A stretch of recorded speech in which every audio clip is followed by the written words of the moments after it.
And every time someone tells me they're hiring a contractor, I practically grab them by the shoulders. Shake them. Shake them. And make them promise they'll verify the license first. By God. I don't care if it's your brother. Yes. I don't care if he seems nice. Look it up. Yes. It takes 5 minutes. It really does. Because I didn't, and look where it got me. Oh, Sam, I'm sorry we're so for you. sorry.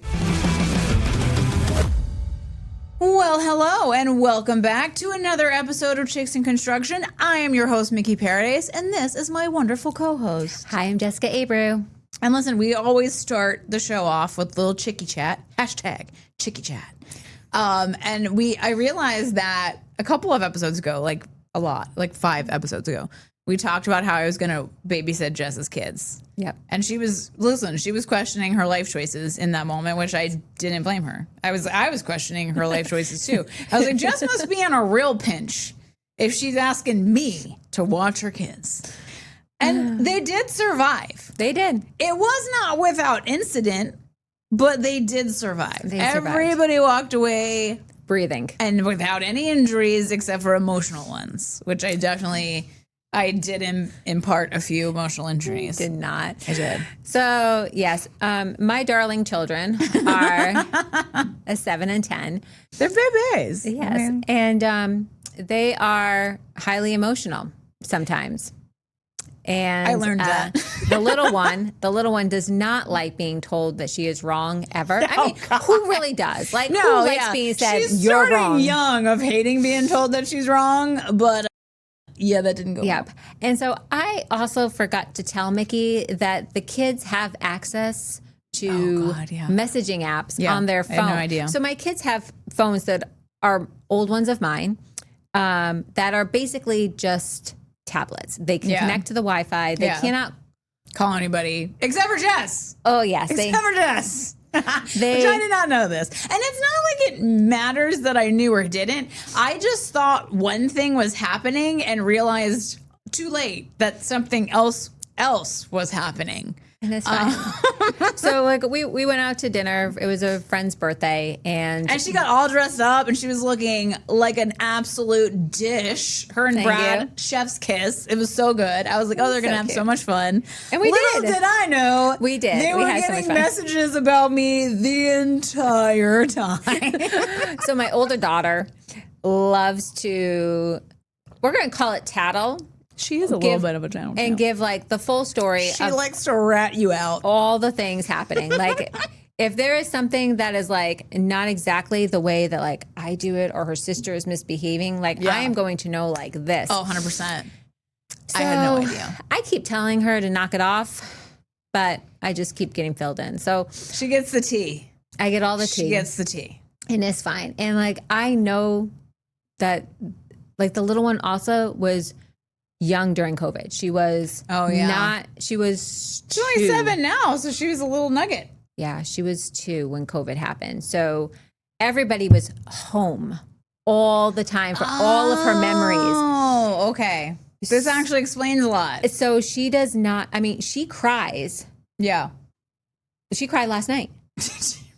She cried last night because her sister and her father were at softball practice when it was bedtime.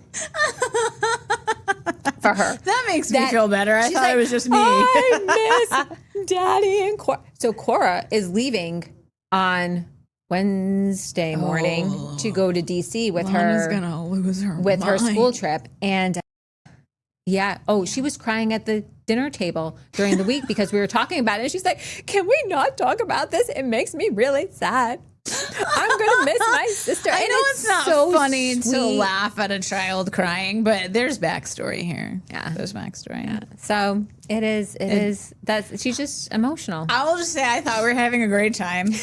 I was doing all the things that I thought you had to do: keep the kids alive, keep them fed, keep them entertained. I was doing all that. So I'm just like, I'm over here like, look at me, I'm killing it. I make them pizza. We're doing it. They eat the pizza. Mm-hmm. Lana asks me if I want to play Uno. And I'm like, all right, I haven't played Uno in like 17 to 25 years, but all right, I'm sure I can remember the rules. So I say to her, all right, I'm going to go put the dishes away, and then we'll play Uno. So she was left alone and unsupervised with the Uno cards for about 3.5 minutes, y'all. 3.5 minutes. I come out, she's already dealt the cards, and I'm like, this kid's a real self-starter. She's on it. And I'm just like, all right, so we start playing. Now, mind you, didn't give me the right cards. I didn't find out until I played with Cora about the amount of cards that you're going to have. We all have a wild amount of cards. And I realized halfway through the game why we have a wild amount of cards, because every single card this kid is throwing down is a draw 2 or a draw 4. Every single card. So about halfway through the game, I look at her and say, Alana, is every single one of your cards in your hand a draw 2 or a draw 4? And she said, I mean, maybe. Maybe. And she looks at you with those blue eyes. Oh yeah, like bats and like little doe eyes. Yeah. And I go, dude, this is how you know I do not have children. I said, Lana, do you know what the statistical probability of you getting dealt all draw 2s and draw 4s in a deck of cards this big? Do you know what the statistical probability is? And she's just looking at me like, uh-oh. So I look at Cora, who does like to rat somebody out, and I go, does she cheat? And Cora goes, absolutely. She does. So I did what I do, which is why you probably shouldn't ask me to watch your kids. I go, nobody likes to play with a cheater, and I just put my cards down. Cue waterworks. Cue for the rest of the night. Because I did not feel like the move was to soothe the tears. You're crying because you got busted for counting cards, essentially. I can't support that. I can't support it. So I did not try to ease the crying. Yep. So she then proceeded to cry for the rest of the night. Now, I'm playing regular Uno, non-cheating Uno with Cora. We're having a great old time. I keep asking Lana if she wants to join in. No. What I don't know is the entire time for the rest of the night, she's texting Jess. Then Cora's also texting Jess. Jess is getting bombarded. I'm thinking Jess is having a great night. I still was. They're living their best lives. Everything's fine. We're doing good over here. No problems. So then it becomes time for bed. I go, okay, go upstairs, get ready for bed. I was downstairs again, putting like drink cups away for 2.5 minutes. I come upstairs, everybody's crying. They're on the phone with Brad. They're FaceTiming Brad, crying, and I'm like, what just happened? Yep. Like, eventually Lana came around. We played a couple of like actual games of Uno. Everything was fine. She's fine. I sent him up to bed. Waterworks. I came upstairs and I'm like, first of all, you're telling on me. Second of all, what just happened? They're just it was traumatizing, mostly for them, but a little bit for me. And then Jess comes and I'm like, she's gonna be so mad at me because she's getting blown up by her kids the entire time. She goes, oh no, I expected that. And I was like, well, I didn't. Sorry, like I just expect my kids gonna do what kids do. The little one is. She's tough for us. Yeah. On a regular basis. Yeah. Me telling her nobody likes to play with a card cheater. Elaborated on, I'm going to get her a t-shirt for Christmas that says Card Shark. I love it. She'll love it. She'll never wear it, but she'll love it. She'll wear it. She wears the sweatshirt that you got her for. Oh, yeah. She's still wearing it and it's been hot here in North Carolina. And I have to explain to her that, going to sweat to death. Do you have a t-shirt under that? Because she likes how soft it is, so she likes it on her skin. Soft. And I was like, you have to have a t-shirt under that because it is going to be hot today and you are going to get sweaty. You're going to regret your life choices. Yes. She doesn't. She does what she wants. So, moral of the story, guys, is the kids did survive. I would say it was not without incident, but Jess wasn't worried about it. I was for like 5 days, 5 to 10 days. I traumatized you. 100%. I'm sorry. I was like, oh my God, this is terrible. I just felt bad because I was like, they were bothering you the entire time. And I had no idea. I wouldn't tell them to cut it off. But no. Yeah, they're fine. So that happened. Now you guys know her kids survived. No major crimes were committed. Everything's fine. We can move on. And the next morning I was like, did you guys have fun? They're like, oh yeah. When she told me that, I honestly didn't ask her how the girls were doing the next day because I didn't want to hear that they were not No, well. I was they were like, fine. they acted like they were so severely traumatized that I was sure that they were going to need therapy after what I did to them. No. Which was just watch them and keep them alive, but still not in the way that Jess watches them. I think you were more traumatized than they were. 100%. She's never going to watch I got in the car and I was like, Hector, thank God we don't have kids. I don't know how I would survive this or how they would survive it. Nobody survived tonight. They woke up and they were fine. Kids are resilient. I forget this. They just like to test you. Oh, and they did. They did. They did. I was like, oh my God. It was, but you know, again, I'm great with dogs. You know this. She'll watch your dog, not your children. I thought about this. I've watched many of my friends' animals. I have only watched 2 of my friends' children. So people are like, going to be the end. People are like, Mickey's the person to watch your dog. Kids, questionable. And that's fair. It is questionable. So that happened. But listen, guys, we have a homeowner horror story for you today. And I cannot thank you guys enough for writing in and sharing your homeowner horror stories, because the whole point of the podcast is to share with you guys the things that have happened to other people so that they don't happen to you. And the more people that share their stories, the more intricate little details we can add to our ever-growing list of things that are an absolute no. Absolutely not. Absolutely no. And I will say, like, as the stories have come in, and so many of them have the same little things, we have really built our absolute no list. We're gonna create a whole thing on the website where you can go and get a list of our absolute no's, our deal breakers, our uh-uhs. We're not doing that. So if you have a story that you want read aloud, you know, that you want to get the validation of this happened to me and I want everybody to know, we're here for you. Okay. We're here to spill the tea in your stead. So if you go to chicksandconstruction.com and you scroll down, there's a little form that you can share your story with us. You have the option to be anonymous. I will let you guys know, even if you don't click that option, Jess is not going to say real names because she's just not here for that. Lawsuits is not how she wants to live her life. So by default, she changes the name. However, it's people know. Like, even if we change the name, if somebody knows they did you dirty and they hear the story, they know. Like, we can't get in trouble and neither can you. But there is that validating feeling of, now everybody knows what you did. Yes. We also appreciate you guys liking and subscribing on whatever platform you are either watching or listening, because that helps more people get exposed to the pod and then be encouraged to share their stories. And that means there's even more people that we can help not get screwed over by shady general contractors and renovation people. Okay. I also really loved the way that this guy wrote the story. Like, I was reading it going, oh my God, is this me? Is this my alter ego writing in a story? It was so good. I was here for like the way that like he set it up, how he went through it. It was good. So get yourself a little snacky, y'all, because we're about to get into it. It is good. So this one is coming from South Carolina. His name is Sam. That's what I'm going to call him. All right. I'm going to tell you what happened with my sunroom, and you're going to understand why I'm still pissed off about it. Yes. It's the greatest intro. I'm like, yes. Tell me all the things. I am already invested. I'm already pissed off for you. The vein in Mickey's head's going to start going. Oh, here we go. Calm down.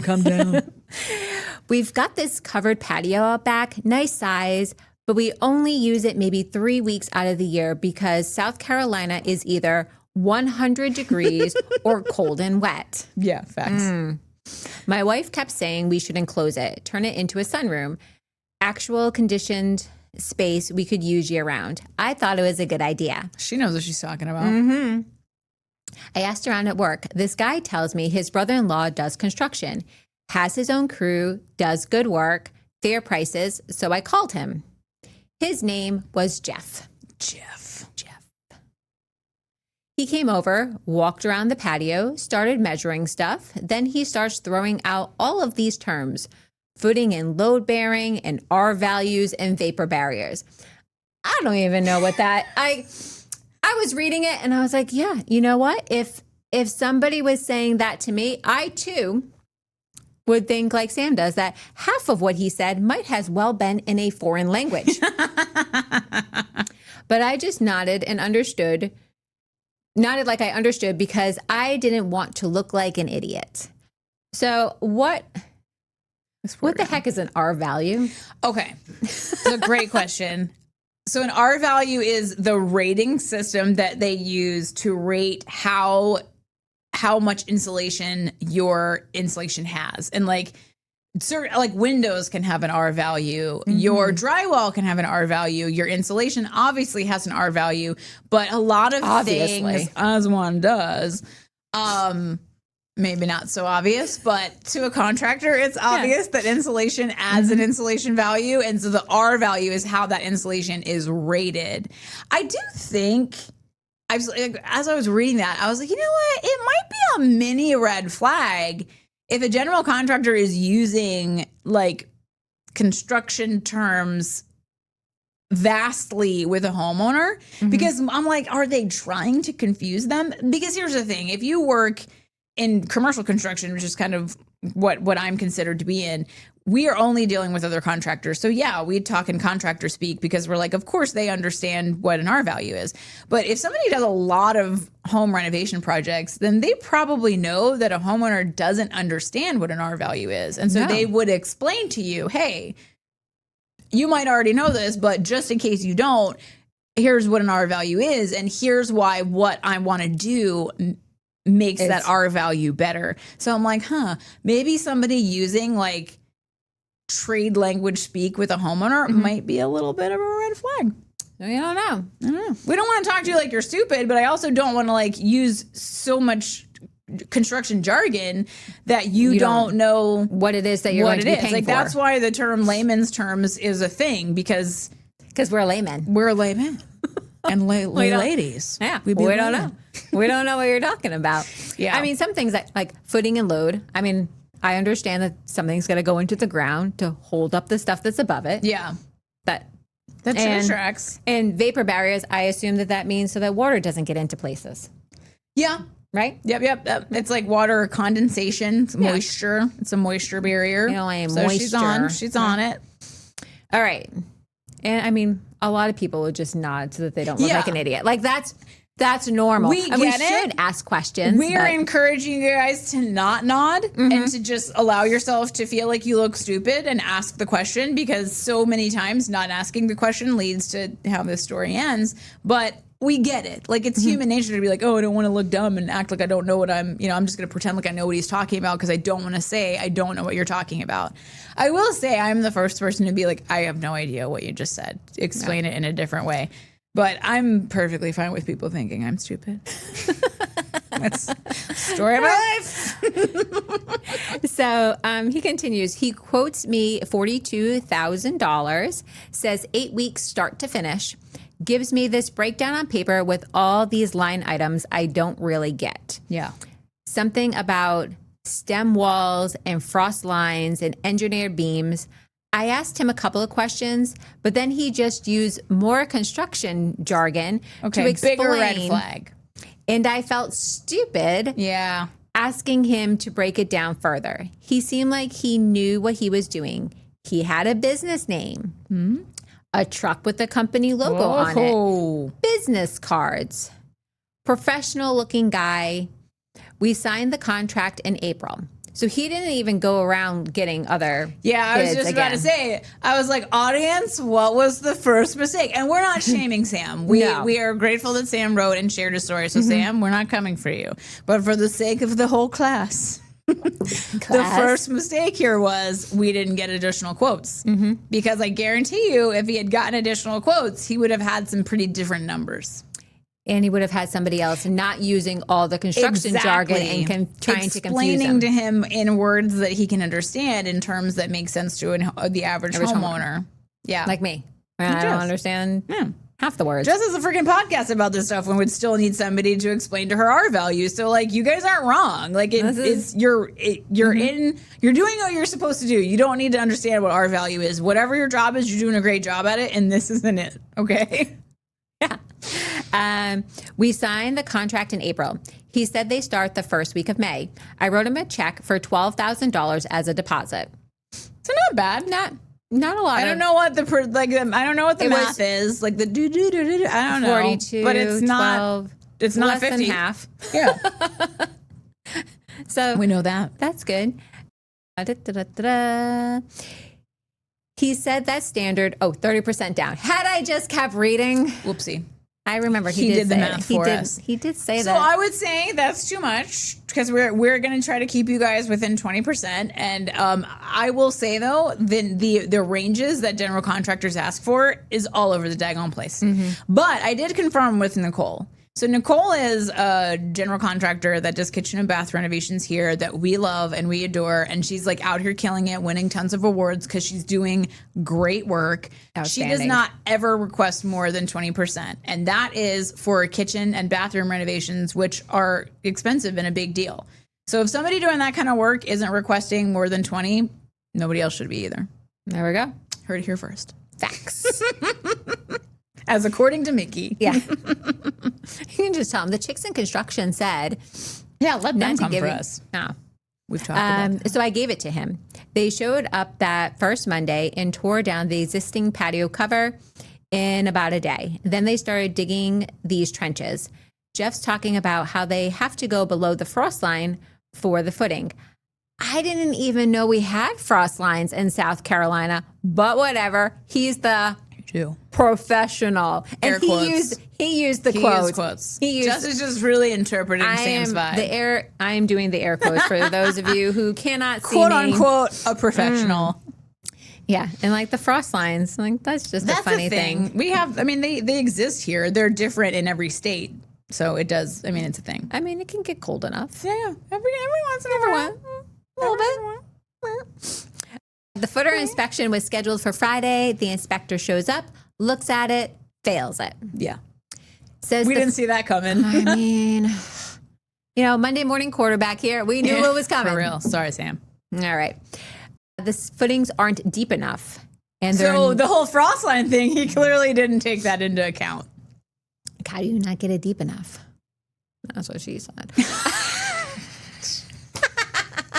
Says the footings aren't deep enough and they're not wide enough for the size of what we're building. Jeff tells me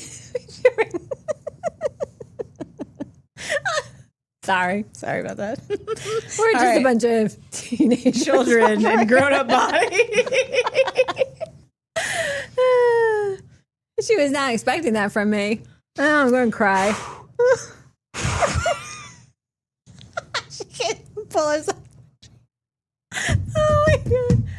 All right. Stop it, Mickey. Okay, it's one of those things where now we can't look at each other. No, we can't look at each other. We do. We're going to start laughing. This is why Jess and I are not allowed to go to funerals.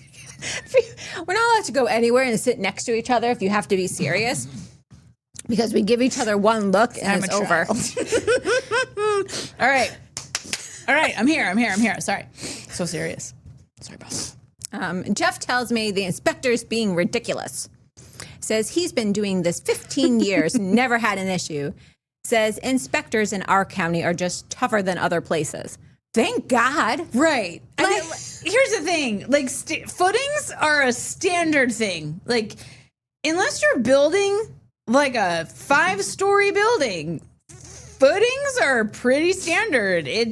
There's a calculation that helps you calculate how deep and how wide your footings have to be. Mm-hmm. It's really genuinely not rocket science. There's like a website. You can just put in what you're building. And it's like, here's what your footings need to be. So the inspector wasn't being a jerk. Right. He was just doing his job.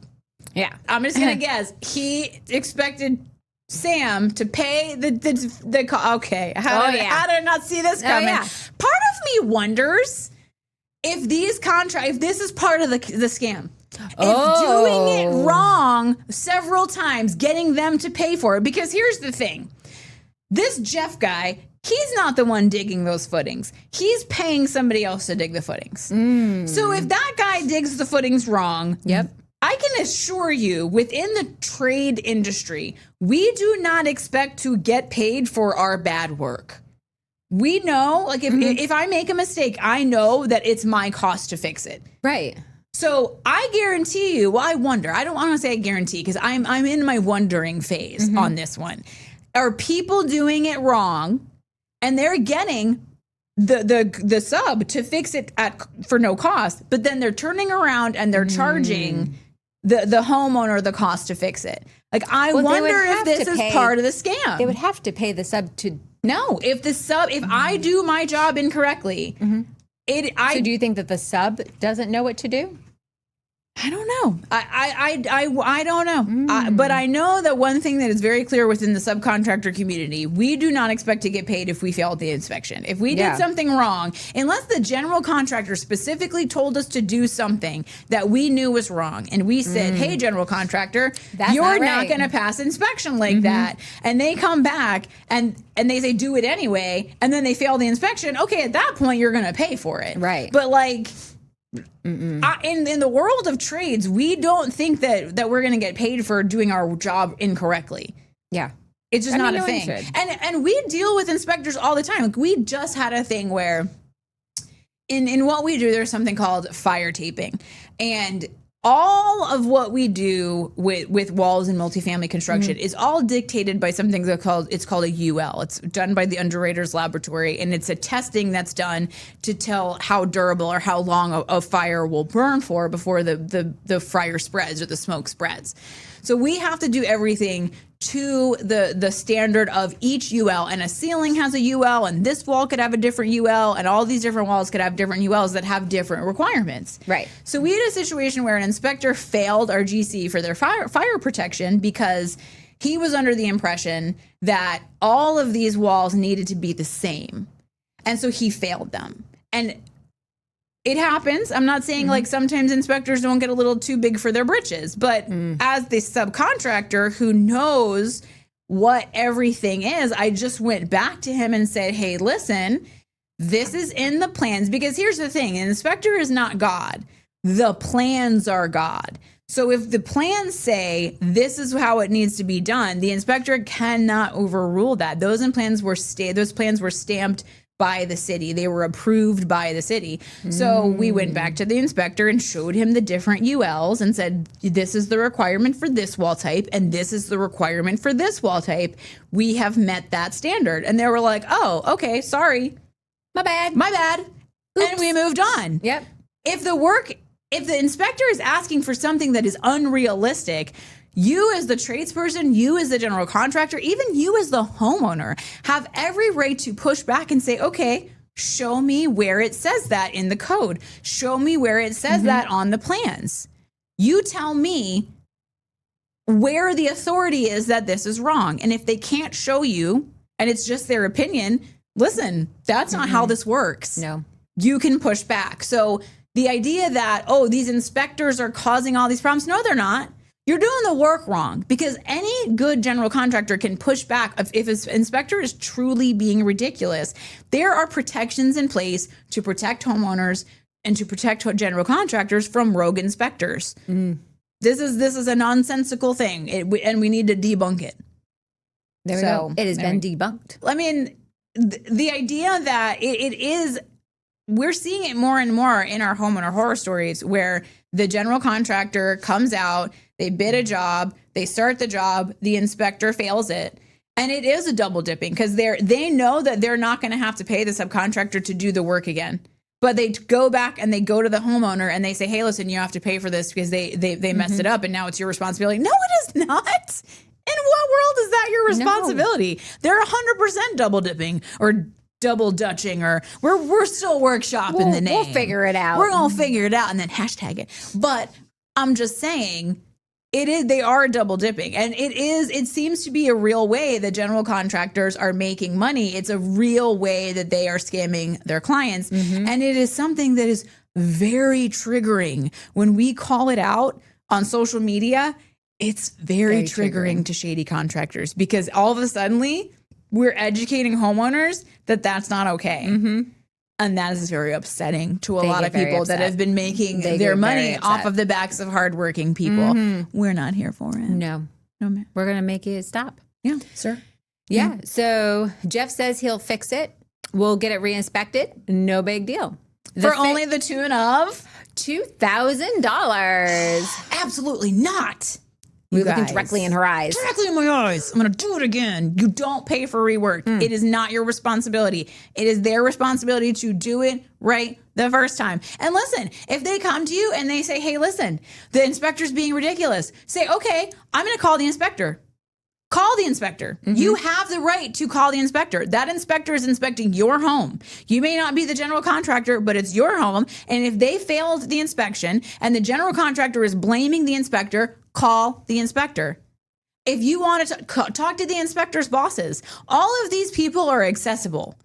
Call them. Ask them, why did you fail it? Is this industry standard? Are you asking for something that's unusual, or is this pretty standard? And then you can go back to the general contractor and say, no, I'm not paying you for it. Do it right. Or get off my job. Yeah. 100%. 100%. And I'm standing there thinking, okay, this is annoying, but this stuff happens in construction, right? If you're scamming people. So I paid it. Oh, Sam. Reinspection passes. We go. So, only one. Second time's. They start framing. And this is where I start noticing things feel off. Okay. Every time I came home from work, there were different people there. One day is 2 guys I've never seen. The next day is 3 completely different guys. I mention it to Jeff, and he says something about subcontractors and scheduling and how it's just normal in construction. But it seemed weird to me. Like nobody knew what the crew from the day before had been doing. Framing inspection comes up. Failed. Inspector says the header over where the French doors are supposed to go isn't big enough. Okay, so it's not going to support the span or something. The load. Yeah, so it's a load. So basically when you interrupt a wall with a door or a window, all outside walls carry load because of the weight of your roof. So all outside walls carry load. So on an outside wall, if you break it up with a window or a door, you have to support it with a heavier duty piece of wood. Like a lot of times it's like a 2x8 or it can be a 2x10, depending on how much load is above, like how much roof weight your roof. Okay. You know what I'm saying, how much your roof weighs. So they have to, you basically are just distributing the weight of the roof onto that more structural framing member, so it kind of goes out, and then underneath that heavier piece of framing, you have like what they call a jack or a king stud, which is like 3 2x4s or 2 2x4s that are put together, and so that carries the weight from that piece of framing member down to those additional studs. Okay, so it supports that opening. Got it. Because it's a big deal. Like how your house sits is a really big deal, and having the correct structural framing members is how you prevent sagging and like your things failing inside of your house. You don't want it's a big deal.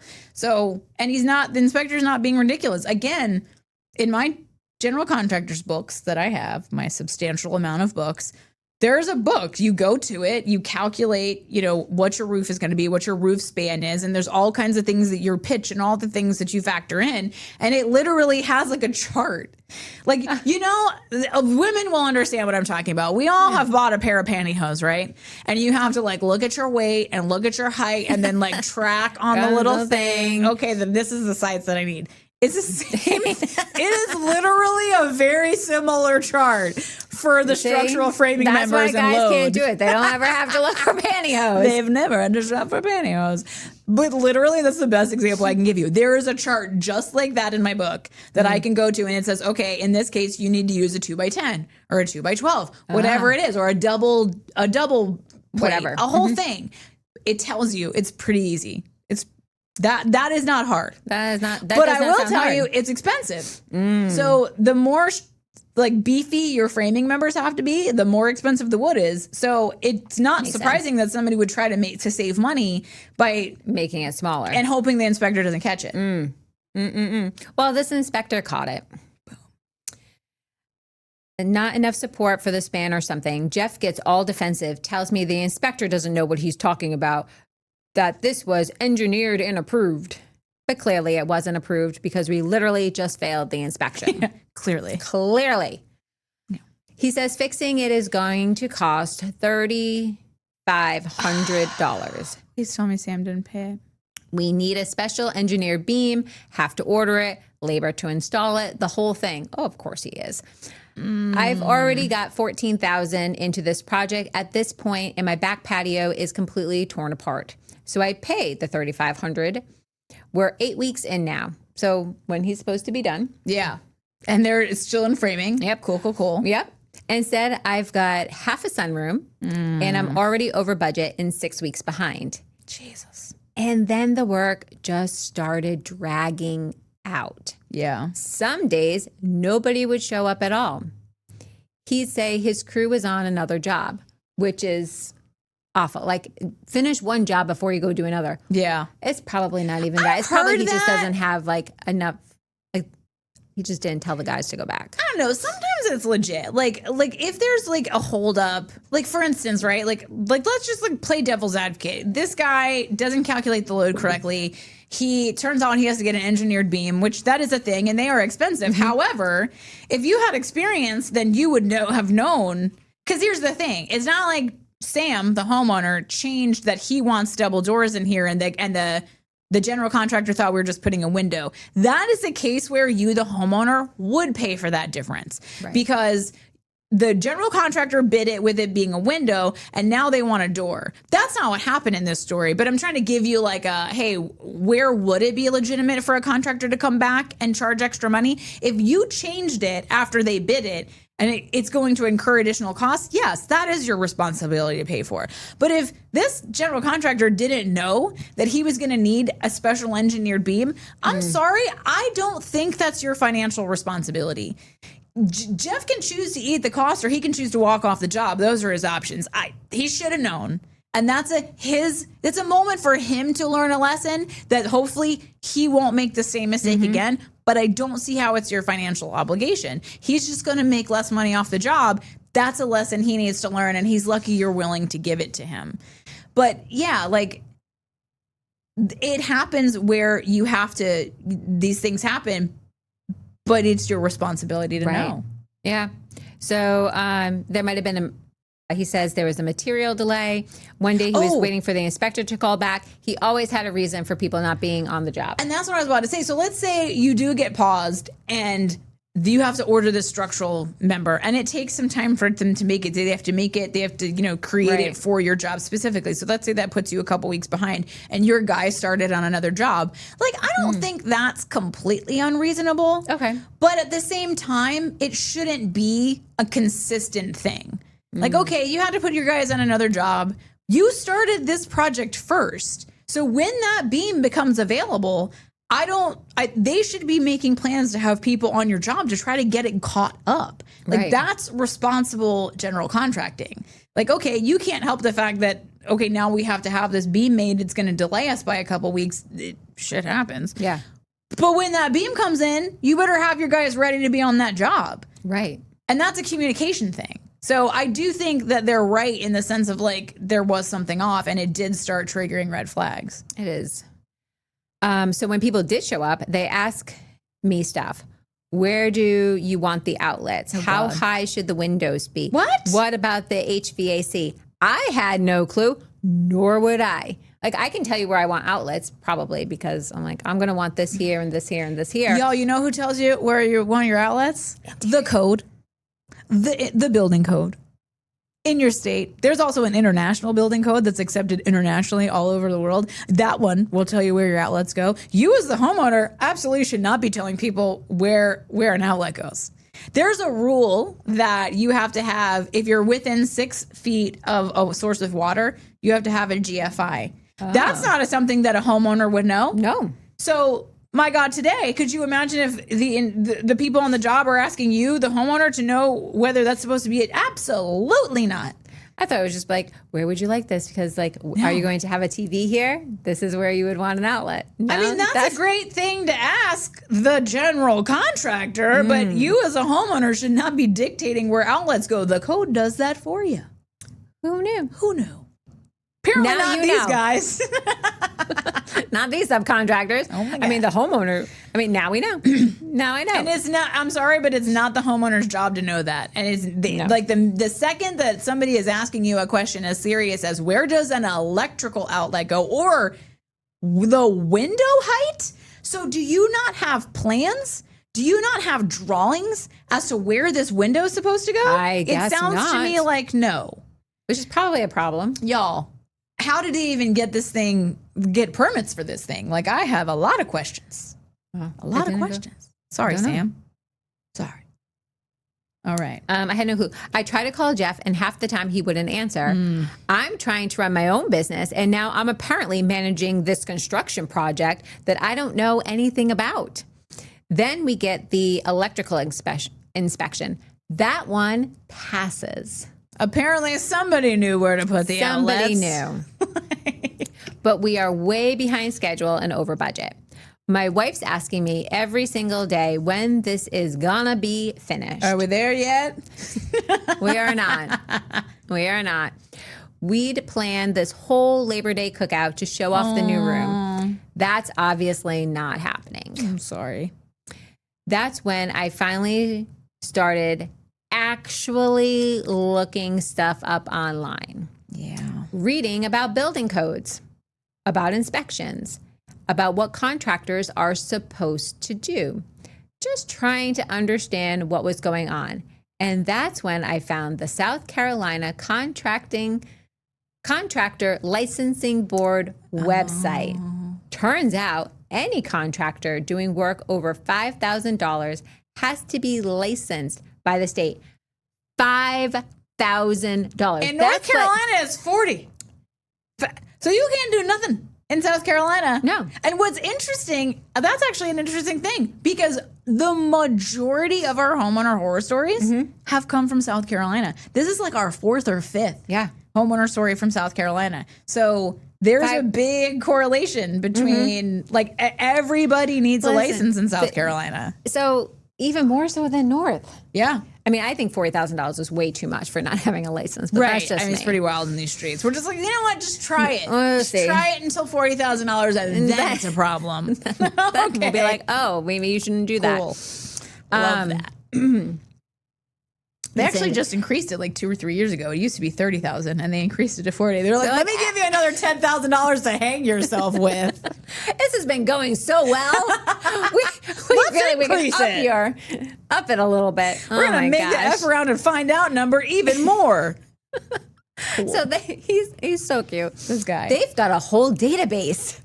You can just search right there on the website. So I searched Jeff's name, then his business name, then every combination I could think of, because I can feel his I must feel just be his forehead, vein bulging. His business has to be here. He has to be a real contractor. He has to be licensed. Jeff. No, Jeff's not licensed. Nothing. He is not there. Let me guess, but he's a project manager working under a licensed general contractor. That's the next thing they're going to tell you. Is that what they told Sam? No, that's not what I told them. Oh, they did? I mean, maybe later. I don't know. We're going to get down to that. Yeah, we're a little further down. A little further down. She's, spoiler alert.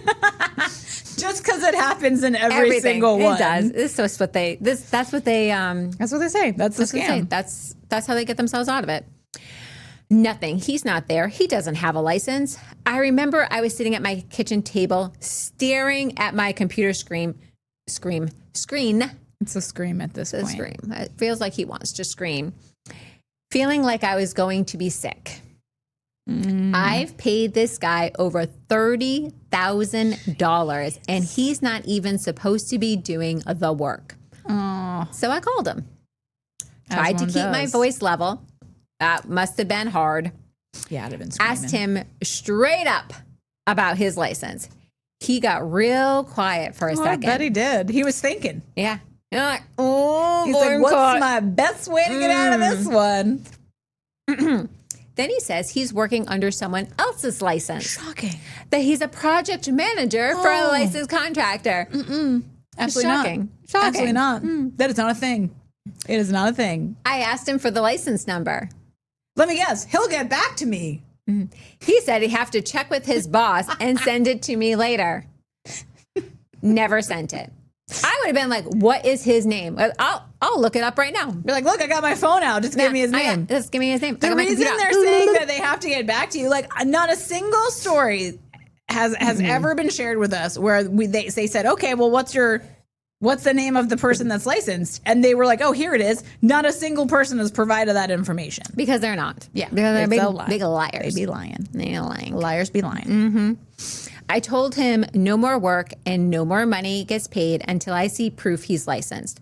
He started talking really fast, saying, I'm holding up the project. His crew's scheduled and we have a contract. I say, I don't care about the contract if you're not licensed to do the work in the first place. At least Sam knew what the deal was. That contract is null and void. You misrepresented yourself by being a licensed, like saying you were a licensed general contractor. You are not. The contract is now null and void. And every single time this has happened, they do the same thing. They start yelling. They start saying you're in violation of the contract. You're holding up the schedule. You're holding up the job by not allowing an unlicensed contractor to finish. Every single time, y'all. And the funny thing is, we have no reason to believe that this is the same person screwing over all these people in South Carolina, but this is the same MO. This is exactly what every single one of them does, because 9 times out of 10, it works. Yeah. Because you just started watching the Chicks in Construction. You hadn't seen it before, so you didn't know. You didn't know. But now you know. Now you know. Now you know. He hung up on me. He did not. He hung up on me. Sure. I drove by the house the next day around lunch. Nobody was there. Day after that, same thing. Yeah. Called him, went to voicemail, texted him, nothing. A week went by and I realized he just ghosted me. Yeah. I would have realized that on day 2. Yeah. But I've noticed that people are surprised once they call somebody out for lying that they then just no longer engage with them. But I think we just need to be like, hey guys, we just want you to understand that when you realize that you have been scammed and then you call the scammer out, they're not going to answer the phone again. no. But that's okay. We need to plan for that. So you want to plan what your next steps are before you call that person out for not having a license and for lying to you, because they're never going to come back. No, they are going to take all the money that you have given them and peace out. So the move for homeowners, right? Because obviously we want you to watch our show and to know how to not find yourself in this situation. That's the plan. That's the goal, right? But if things happen and you find yourself in this situation anyway, okay, we're here, right? So what do we do now? What we do now is we realize we've been scammed.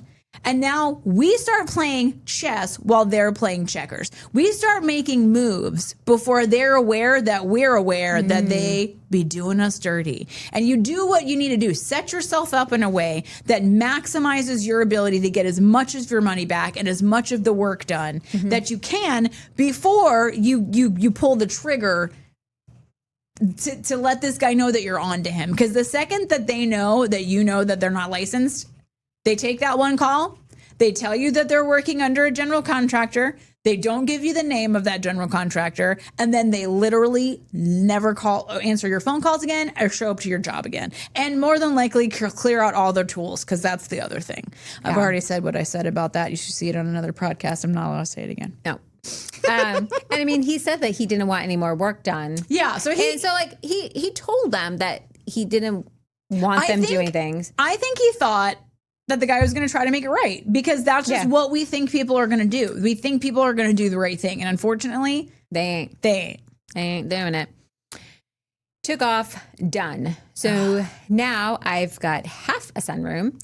Part of it doesn't even have a roof yet. The framing's just sitting there exposed. Electrical roughed in. Windows I already paid for in one of the progress payments, but never got installed. That sucks. So the windows are just hanging out. So I found a lawyer. He told me suing an unlicensed contractor is tough because they're already breaking the law. Yeah. Even if I won, actually collecting any money would be almost impossible. Because you can't get blood out of a rock. He said I could file a complaint with the licensing board, but since Jeff doesn't have a license, they can't really do anything. They can't take away something that he never had. So I had to find another contractor, a real one this time. I looked him up on the state website before I even called him. Yes, my boo. That is the move. You got it. I asked to see his actual license when he came out. You're like, no, bring the certificate. I want to put eyes on that bad boy. I want to touch it. And he verified his insurance. Yes. I did all the stuff I should have done the first time. Oh, Sam, I'm so sorry. I don't learn the hard way. He walked around looking at Jeff's work and kept shaking his head. I can just feel the tension that this guy is feeling. The stress. Because it's not going to be good. It says some of the framing had to be redone. Electrical was okay. Foundation was okay, but not great. Gave me a quote to finish it all properly. $28,000. That's over $60,000 for the grand total for a project that was supposed to cost me $42,000. It took another 4 months to finish. Wow. We didn't get to use it until January. Missed Labor Day, missed Thanksgiving, missed Christmas. Dude. Almost a full year from when we started. Wow. For a sunroom enclosure. Yeah. Wow. It's crazy. That sucks. But like part of me, I'm like, yes, it sucks.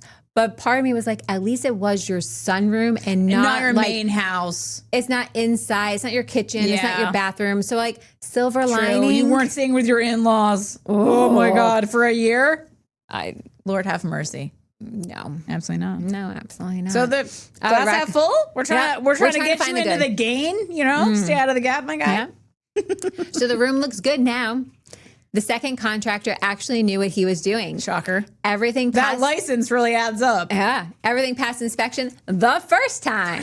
He didn't have to pay for any rework. Any double dipping, as they say. No. And the they is us. We're tagging it. We're claiming it. We're making up names now. We're doing the best we can. We sure are. But every time I sit there, I just think about how much extra money I spent and how the whole thing could have been avoided. Yeah. I filed a police report. They took down all the information, but basically said, good luck in proving fraud and even better luck getting any money back. That was 9 months ago, and I haven't heard a word. So yeah, that's what happened to my sunroom. It's a nice room. Cost me an extra $20,000 in a year of my life dealing with this garbage. Oh. And every time someone tells me they're hiring a contractor, I practically grab them by the shoulders. Shake them. Shake them. And make them promise they'll verify the license first. By God. I don't care if it's your brother. Yes. I don't care if he seems nice. Look it up. Yes. It takes 5 minutes. It really does. Because I didn't, and look where it got me.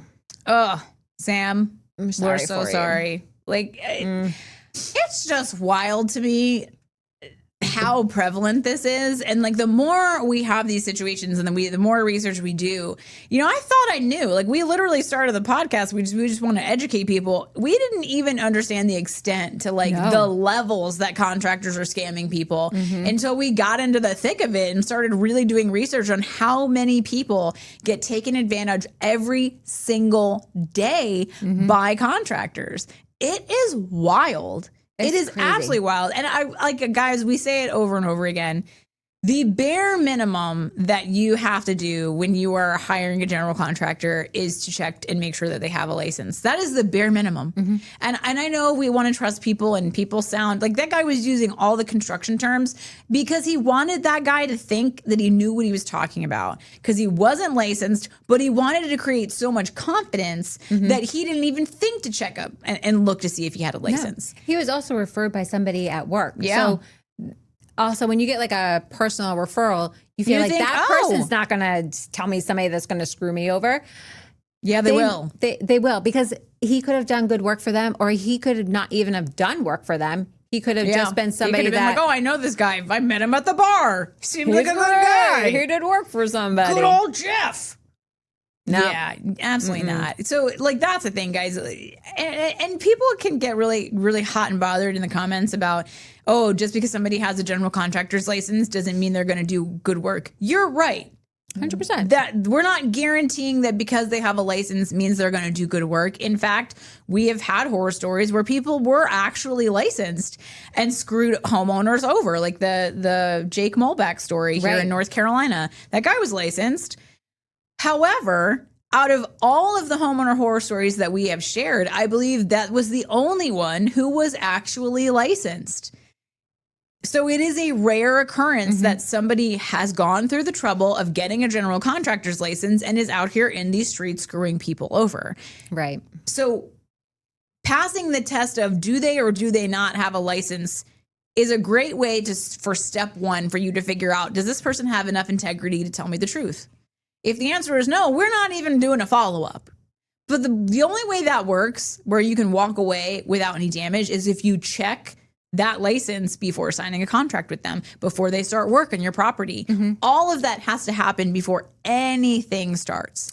Now, a thing that we've been seeing recently too is that there's a lot more contractors being qualified by somebody else. So when you see that they are qualified by somebody else, what is another layer that is there like something else that you should do there too? Because like, it's not actually them and their business that's licensed. Well, their business is licensed. So basically in the state of North Carolina, I can't speak for other states because I don't know.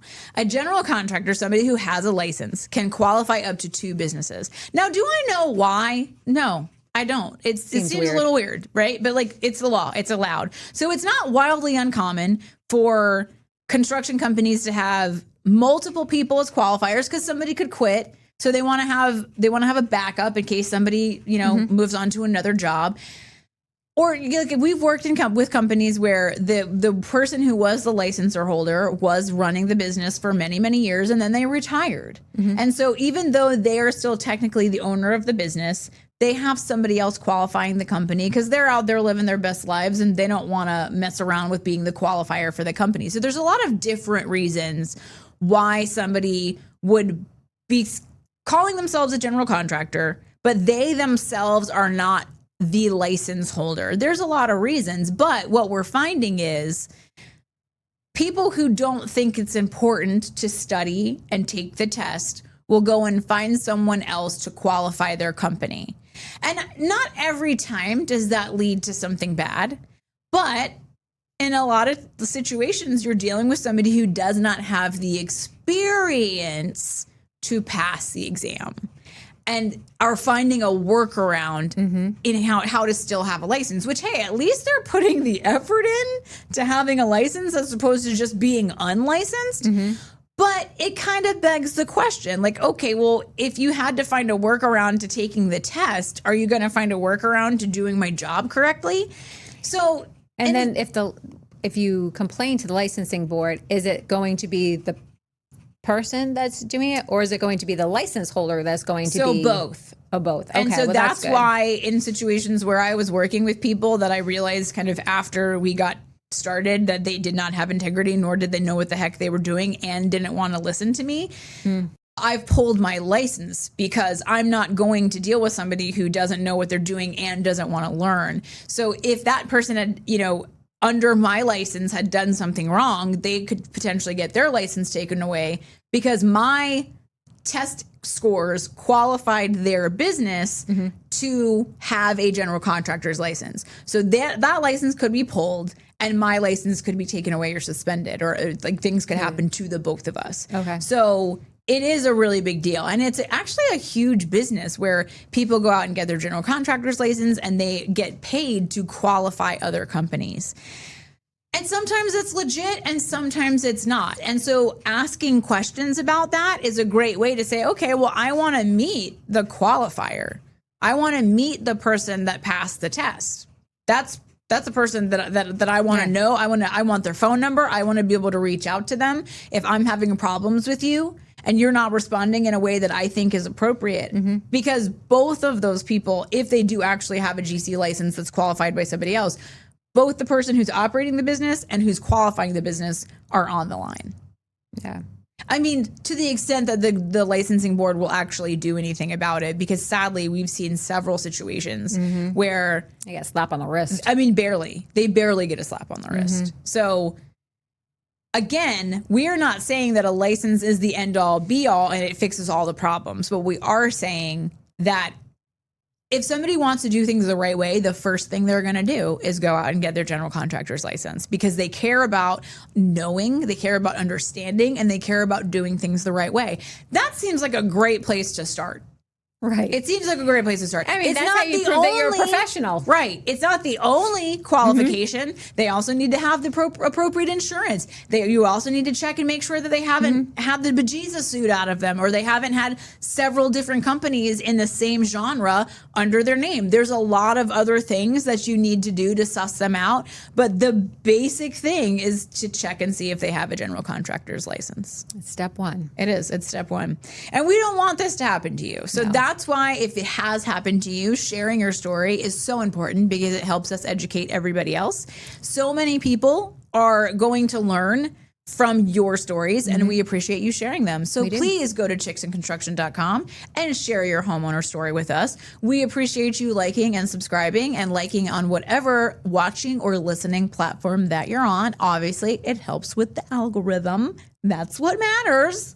The elusive algorithm that nobody knows what it is. Nobody knows. Just we know you have to like and subscribe.